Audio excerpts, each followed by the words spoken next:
एक मुस्लिम बेटी एक नॉन मुस्लिम लड़के के साथ प्यार करती थी, मोहब्बत करती थी, उसके साथ रिश्ते निभा रही थी। इस बात की खबर जब पिता अब्दुल कलाम आज़ाद को मिली तो उन्होंने अपनी बेटी से कहा कि बेटी ऐसा मत करो। तुम अपनी कौम के, अपने मज़हब के किसी होनहार लड़के को पसंद करती हो तो बताओ, हम तुम्हारी शादी करवा देते हैं।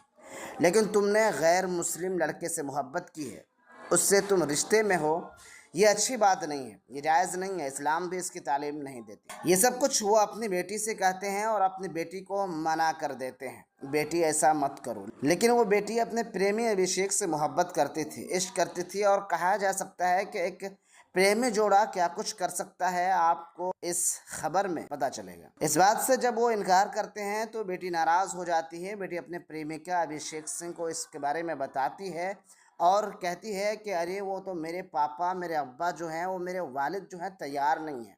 फिर क्या था, अभिषेक प्लानिंग करता है और अपने एक मित्र आदित्य सिंह के साथ मिलकर वो इस स्तर पे चला जाता है कि जिसके बारे में शायद किसी ने सोचा भी नहीं होगा, शायद उसकी बेटी ने भी नहीं सोचा होगा, और अब्दुल कलाम आज़ाद ने भी कभी नहीं सोचा होगा कि बेटी कुछ इस तरह से करवा सकती है। वो अपने दोस्तों के साथ मिलकर कुछ गुंडों को बुलाता है और फिर उस लड़की यानी कि अपने प्रेमिका के फादर, अपने प्रेमिका के पिता अब्दुल कलाम आज़ाद की पिटाई बल्ले से, बैट से करवा देता है। जी हाँ, वही बैट जिससे आप क्रिकेट खेलते हो, जिसके बाद उसकी हालत बिल्कुल गंभीर हो जाती है। ये सब कुछ उत्तर प्रदेश के प्रयागराज में होता है और मारते मारते उसे अधमरा कर दिया जाता है। प्रशासन को इसके बारे में पता चलता है तो वो घटना स्थल पर पहुंचते हैं और उसे अस्पताल ले जाया जाता है। लेकिन जब अब्दुल कलाम आज़ाद साहब अस्पताल को पहुंचाया जाता है तब तक वो दम तोड़ देते हैं और उनका इंतकाल हो जाता है, उनकी मौत हो जाती है। लेकिन ये सोचने वाली बात है कि जब इस पूरे मामले की इन्वेस्टिगेशन शुरू होती है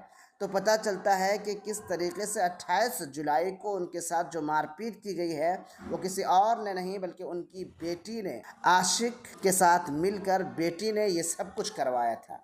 जी हाँ, वही बेटी जिसे एक बाप अपने सीने से लगाकर उसके हर ज़रूरियात को पूरा करके बड़ा करता है, उसकी बेटी ने आज एक बाप की जान सिर्फ एक प्रेमी के लिए ले लिया।